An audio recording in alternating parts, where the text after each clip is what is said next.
పురస్కారం కావాలంటూ అమెరికా అధ్యక్షుడు ట్రంప్ తహతహలాడుతున్నారు.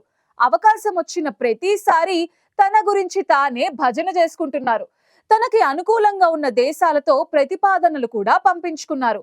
మళ్ళీ రీసెంట్ గా ట్రంప్ ఐక్యరాజ్య సమితి 80వ వార్షిక సర్వప్రతినిధుల సభ సమావేశంలో కీలక వ్యాఖ్యలు చేశారు.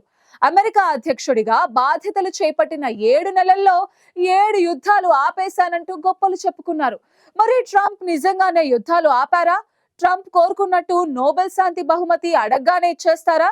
దానికి ఉన్న నిబంధనలేంటి? Watch the story.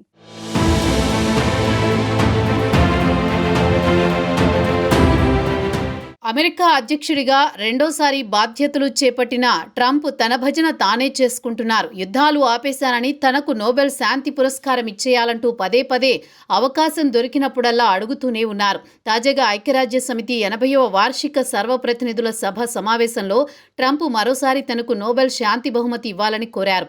అమెరికా అధ్యక్షుడిగా బాధ్యతలు చేపట్టిన 7 నెలల కాలంలోనే 7 యుద్ధాలను ఆపానని డొనాల్డ్ ట్రంప్ అన్నారు. చాలా మంది అసాధ్యం అనుకున్న వాటిని తాను సాధించి చూపానని తెలిపారు. ఏడాది క్రితం అమెరికా తీవ్ర ఇబ్బందుల్లో ఉందని, తన పాలనలో పరిస్థితుల్లో మార్పు వచ్చిందన్నారు. తమ దేశానికి ఇది స్వర్ణయుగమని, ఏ దేశము తమ దరిదాపుల్లో లేదన్నారు. చాలా మంది యుద్ధాలు ఎప్పటికీ ముగియవని అన్నారని, కొన్ని దేశాలు 31 ఏళ్లు, మరికొన్ని దేశాలు 36 ఏళ్లుగా ఘర్షణ పడుతున్నాయని, అలా అనేక మంది ప్రాణాలు తీస్తున్న 7 యుద్ధాలను 7 నెలల్లోనే ఆపేశానంటూ ట్రంప్ తెలిపారు. ఇక అనేక దేశాల మధ్య శాంతి ఒప్పందాలను కుదిర్చానని ట్రంప్ అన్నారు. భారత్ పాక్ మధ్య యుద్ధాన్ని వాణిజ్యంతో ఆపానని, 2 దేశాల నాయకులపైన తనకు మంచి గౌరవం ఉందన్నారు. Thai, Cambodia, Israel, Iran, Egypt, Ethiopia, Rwanda, Congo, Azerbaijan, Kosovo దేశాల మధ్య యుద్ధాలను తానే ఆపానని, దాదాపు 60% మంది వాణిజ్యం కారణంగానే యుద్ధాలు ఆపేశారని ట్రంప్ పేర్కొన్నారు.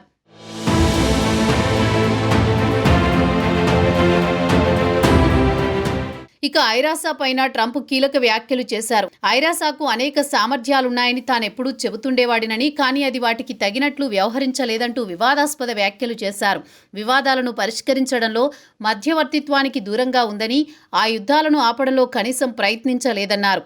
ఆయా దేశాల నేతలతో తాను మాట్లాడానని, కానీ ఐరాసా నుంచి ఒక్క కాల్ కూడా తనకు రాలేదన్నారు. ఆ యుద్ధాలను ఆపినందుకు తనకు నోబెల్ బహుమతి రావాలని ఐక్యరాజ్య సమితి తీరుపై డొనాల్డ్ ట్రంప్ తీవ్రస్థాయిలో విమర్శలు గుప్పించారు. మరోవైపు రష్యా ఉక్రెయిన్ యుద్ధాన్ని ప్రస్తావించిన ట్రంప్ ఈ యుద్ధం కొనసాగింపునకు భారత్, చైనాలు కారణమని ఆరోపించారు. చమురు, గ్యాస్ కొనుగోలు చేస్తూ రష్యాకు సాయం చేస్తున్నాయని విమర్శించారు. ఈ సందర్భంగా రష్యా నుంచి చమురు కొనుగోలు తగ్గించడంలో ఐరోపా, నాటో దేశాలు విఫలమయ్యాయని దుయ్యబట్టారు. మరోవైపు పాలస్తీనాను పలు దేశాలు ప్రత్యేక దేశంగా గుర్తించడాన్ని ట్రంప్ తప్పుబట్టారు. హమాస్ ఉగ్రవాదులు పాల్పడుతున్న దారుణాలకు రివార్డిచ్చినట్టుగా ఆయన అభిప్రాయపడ్డారు. ప్రస్తుతం నడుస్తున్న గాజా యుద్ధంలో కూడా కాల్పుల విరమణ పాటించేలా చేశారని గుర్తు చేశారు. ఆదివారం పాలస్తీనాను స్వతంత్ర దేశంగా బ్రిటన్, ఆస్ట్రేలియా, కెనడా సహా పలు దేశాలు గుర్తించడం పైన ట్రంప్ స్పందించారు.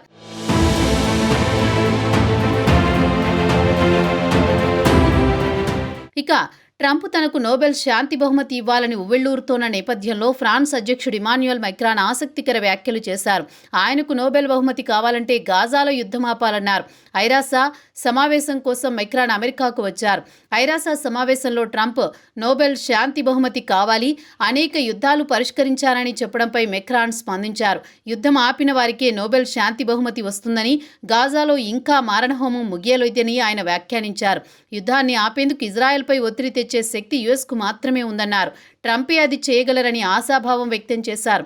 ట్రంప్ గాజా యుద్ధాన్ని ముగించడంలో విజయం సాధిస్తేనే ఆయనకు నోబెల్ శాంతి బహుమతి వరుస్తుందన్నారు.